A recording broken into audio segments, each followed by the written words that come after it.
일본에서는 정권 출범 반년이 지나면 지지율이 50%가 무너지고 1년 지나면 30%를 밑돈다는 속설이 있습니다. 이에 견뎌보면 정권 출범 후 7년이 가까이 지났음에도 불구하고 50% 전후의 지지율은 기적에 가까웠습니다. 아베는 1993년 첫 당선된 이후 자민당 내에서 요령전 아베라는 별명이 붙었습니다. 아베는 대선배 의원들을 기쁘게 해주는데 유달리 요령이 좋았고 이 특기로 트럼프까지 농락해 버렸다는 것입니다. 아베는 그동안 그 같은 요령으로 아베노믹스로 착시 효과를 일으키며 국민들의 지지를 받고 있지만 이제 그 요령 정치의 한계가 드러나고 있습니다. 최근 아베 내각은 이딴 구설을 일으키며 기강이 해이졌다는 비판이 나오고 있습니다. 한국의 경제보복을 할 때 막말과 어이없는 태도로 한국의 분노를 사게 한 고노다로가 일본 내에서 문매를 맡고 있습니다. 29일 도쿄신문에 따르면 고노다로 방위상은 최근 태풍과 호우로 피해가 속출하는 상황에서 자신의 비해 남자에 비유했다가 논란의 대상이 된 것입니다. 그는 정치자금 모금 행사에서 나는 지역에서 비해 남자라고 불린다. 내가 방위장관이 되고 나서 태풍이 벌써 3개라고 말했습니다. 일본 내 피해가 막심한 상황에서 고노다로의 이 같은 발언에 일본의 언론과 국민들은 분노하고 있습니다. 아베 총리의 최측근 중 한 명인 하기우다 고이치 문부과학상도 논란이 되고 있습니다. 그는 지난 24일 한 방송에서 새로운 대인 민간 영어 시험 도입에 관련해 부유한 가정의 아이가 여러 번 시험을 쳐서 워밍업을 하는 식의 일이 있을지 모르겠지만 신분에 맞게 2번을 제대로 골라서 노력하면 된다라고 말한 것입니다. 즉 이 말은 분수에 맞게 시험 보라는 말로 들렸습니다. 새로운 영어 시험이 수험생의 경제적인 능력과 거주지에 불이익이 발생할 수 있다고 하자 부유층 자녀가 유리하다는 것을 인정하며 이는 아무 문제가 없다고 말한 것입니다. 또한 스가하라 이슈 경제산업상은 25일 정치자금 의혹으로 사임했습니다. 그가 물러난 이유는 과거 지역구 주민들에게 멜론과 오징어, 게 등 고급 음식을 선물로 돌린 것이 드러났기 때문입니다. 일본의 공직선거법은 정치인이 선거구 내에서 선물 등 기부를 하지 못하도록 막고 있습니다. 게다가 경제산업상의 비서가 지난 17일 도쿄 내리마구에서 지원자에게 2만 엔이 들어간 봉투를 전달했다는 기사가 보도되면서 결국 사임하게 된 것입니다. 경제산업상은 한국의 산업통상자원부에 해당하는 핵심 부서로 한국에 대한 무역 제재도 이 부서에서 다루고 있었습니다. 경제산업상으로 발탁된 지 한 달 만에 사임하는 사태가 벌어지면서 정권 운영에 타격이 있을 전망입니다. 일본에서 차기 총리 후보로 꼽히는 고이즈미 신지로 환경상의 발언도 문제가 된 바 있습니다. 고이즈미 환경상은 미국 뉴욕 현지 환경단체가 개최한 행사에 참석해 기후변화 같은 커다란 문제는 즐겁고 멋지고 섹시하게 대응해야 한다고 말해 파문이 일었습니다. 그의 발언이 알려지면서 일본 내에서 기후변화 같은 중대한 사안을 섹시라는 부적절한 단어로 희화했다며 논란이 일었습니다. 일본은 각종 재해로 인해서 수많은 피해를 입었기에 그의 발언은 분노를 사게 만든 것입니다. 아베가 세운 내각의 장관들은 하나같이 윤리적인 문제를 노출했는데 자질이나 실력 때문에 우스갯거리가 된 이들도 있었습니다. 일본 사이버 장관은 인생에서 컴퓨터를 써본 적이 없다, USB를 사용해본 적이 없다는 황당한 발언을 해 논란을 산 적이 있었고, 일본 IT 장관은 78세로 각종 절차에 디지털화를 막고 아직도 도장을 찍는 문화를 주장하고 있어 비판을 받았습니다. 일본 아베 내각의 모습은 지금 현재 일본 정치의 현실이며 일본이란 국가의 현주소를 보여주고 있습니다. 일본이 한국을 무시하고 결과를 예상하지 못한 채 경제 도발을 감행한 이유가 있었습니다. 아베 내각의 실력과 수준이 이 정도밖에 되지 않기 때문입니다. 일본 정부는 NHK에 지난 2015년 개그맨의 정치 풍자를 불허해 논란이 일어난 바 있었습니다. 안녕하세요, 트래블튜브. 오늘은 일본 태풍 오기 전 일본 사람들의 행동에 한국에서 깜짝 놀란 이유라는 주제로 이야기해보겠습니다. 현재 일본에는 19호 태풍 하기비스가 상륙을 했습니다. 일본 방송국은 465만 명에 대해 대피 명령을 내렸고, 경제장관은 TV에 나와서 자동차에 기름을 가득 채우고 식료품을 준비해두라며 대비를 당부하는 모습입니다. 중심기압 945헥토파스칼로 기상청은 두 번째로 강도가 높은 상당히 강한 태풍으로 분류하기도 했습니다. 그런데 이 와중에 일본의 국민들은 의도했는지 아닌지는 모르겠지만 한국산 불매운동이 자연스럽게 나왔다 하는데요. 이번 태풍으로 인해서 마트의 인스턴트 식료품 코너, 특히 라면과 같은 간편식품이 동인하기 시작했습니다. 그런데 이런 식품들 중에 유독 한국 브랜드 제품이 매대에 그대로 팔리지 않고 남아있었던 것입니다. 일본에 거주하고 있다는 한국인들은 국내의 농심 신라면과 같은 유명 한국 제품이 그대로 있었다고 말합니다. 아무리 초대형 태풍이 와서 식료품을 사둬야 하는 상황이라도 한국산 식품은 절대 안 사겠다는 것인데요. 이러한 상황을 두고 네티즌들의 의견은 둘로 나뉘었는데, 우선 수출 규제로 인해서 불매운동이 일어났다는 것입니다. 실제 일부 일본 네티즌들은 한국의 수출 규제로 인해서 한국산 제품 불매 운동을 벌이고 있었습니다. 포스터에서 볼 수 있듯이 대부분은 한국산 식품인데 김치나 라면류를 구매하지 말자는 것이죠. 그래서 이번 태풍 때에도 이러한 한국산 불매 운동에 동참하자는 의미로 불매가 일어났다는 해석입니다. 그런데 또 다른 의견은 원래 일본에서 한국 제품을 철저히 배제하고 구매하지 않았다는 의견입니다. 불매운동 포스터에서 보았듯이 얼마나 한국 제품을 이용하지 않았으면 라면밖에 불매운동 할 게 없느냐는 것이죠. 한국에서 일본 제품 불매운동을 하자고 주장하지만 일본이야말로 한국 불매운동이 일상화되었다는 것입니다.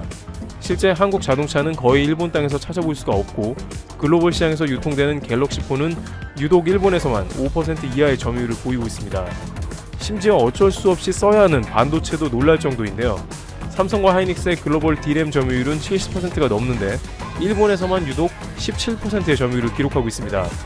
2018년의 경우 대만에서 59%를 수입해 거의 모든 D램은 한국산이 아닌 대만산을 썼다는 것입니다. 이렇게까지 일본은 일상생활은 물론이고 산업 전 분야, 심지어 그것이 한국이 글로벌 탑인 반도체 분야마저 한국을 철저히 불매하고 있었다는 주장도 하는 것입니다.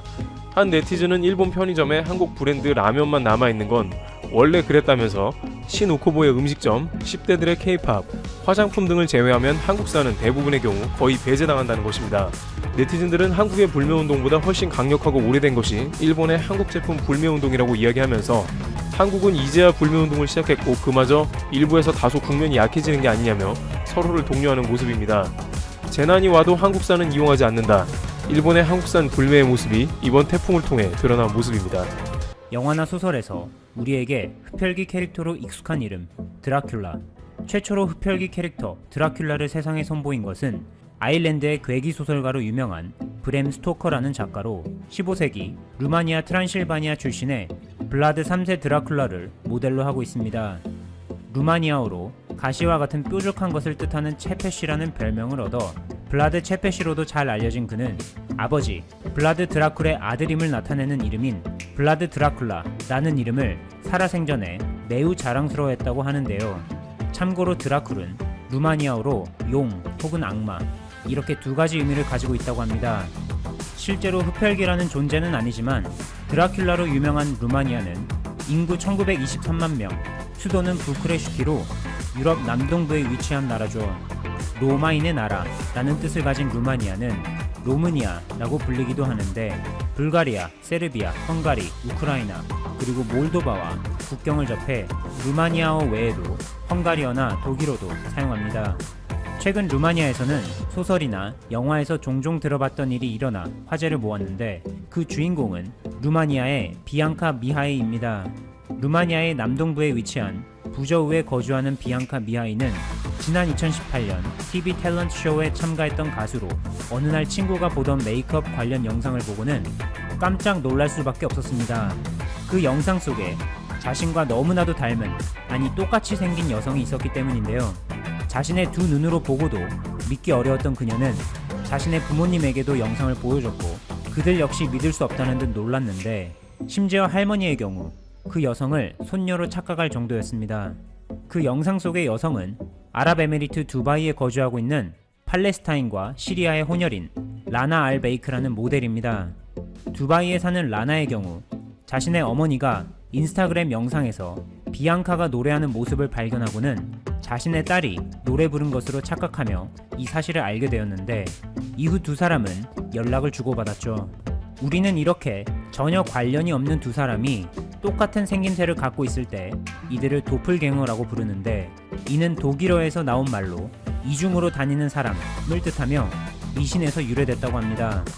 일반적으로 영화나 소설에서는 도플갱어를 만나는 일이 부정적인 현상으로 그려지는 경우가 많은데 이번 케이스 루마니아의 비앙카와 두바이의 라나는 실제로 두바이에서 만나 함께 사진을 찍기도 하고 다음번에는 루마니아에서 다시 한번 만날 것을 약속하기도 하는 등 서로 신기해하며 마치 마법에 걸린 듯한 특별한 경험이었다고 합니다. 비앙카가 SNS를 통해 공개한 해당 사진에서는 둘의 메이크업과 헤어스타일이 확연하게 달라 100% 완전히 똑같아 보이진 않지만 계속 사진을 보다 보니 쌍둥이를 보는 것과는 또 다른 묘한 기분이네요. 한편 루마니아는 1988년 서울 올림픽 당시 선수단 파견을 계기로 2년 뒤인 1990년에 한국과 수교를 맺었고 올해 3월 수교 30주년을 맞아 문재인 대통령은 클라우스 요하니스 루마니아 대통령과 서로 축하 서한을 교환하며 굳건한 전략적 동반자 관계를 확인했습니다.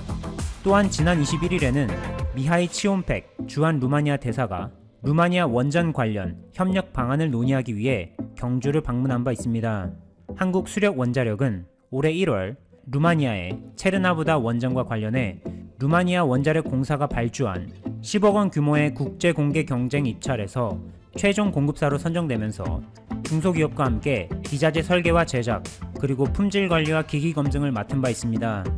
이어서 올해 2월에는 160만 유로 규모의 체르나부다 원전 방패물 저장고 타당성 평가 용역을 수주하는 데 성공하면서 한수원이 한국전력기술과 함께 한국의 우수한 기술을 루마니아에 선보였습니다.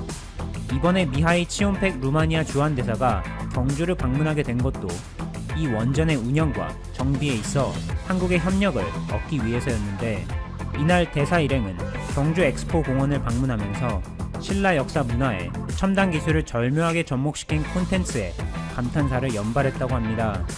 마침 솔거미술관에서는 일명 한국의 미 3대 거장이라고 불리는 김경인, 박대성, 심정수 작가의 작품 35점을 선보이고 있었는데, 이날 대사 일행은 3대 거장 중 한 명인 박대성 화백을 직접 만나 그의 작품에 대한 설명을 들을 수 있는 귀중한 시간을 통해 한국 문화에 대한 관심이 더욱 높아졌고 환상적이었다는 감상평을 남겼습니다.